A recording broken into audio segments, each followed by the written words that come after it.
এসেছি।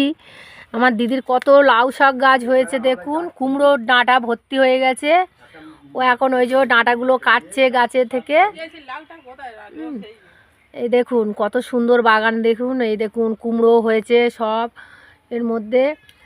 এই দেখুন ও এখন এই ডাঁটাগুলো কাটছে। আজকে দুপুরে রান্না, এই দেখুন ডাল দিয়ে রান্না করবে লাউটা, দেখেছেন? এই দেখুন ডাঁটাগুলো দেখুন কত সুন্দর সুন্দর, কত সুন্দর ডাঁটাগুলো দেখুন। আপনারা কে কে ভালোবাসেন কমেন্টে জানাবেন। এটা আমের চাটনি হচ্ছে। আর কি হয়েছে? ওই তো তুই নিরামিষ খাই বলে লাউ আলু ডাল দিয়ে করেছি, লাউ দিয়ে ডাল আর ডাঁটা আলু তরকারি, মাছের ঝাল আর চাটনি। চাটনিটা মানে খুব সুন্দর হয়েছে না? কালারটা দেখে মনে হচ্ছে গুড় দিয়ে করেছি, গুড় আমরা এমনি তো আমার দিদি খুব রান্না করে, খুব ভালো খেতে, খুব টেস্টি হয়।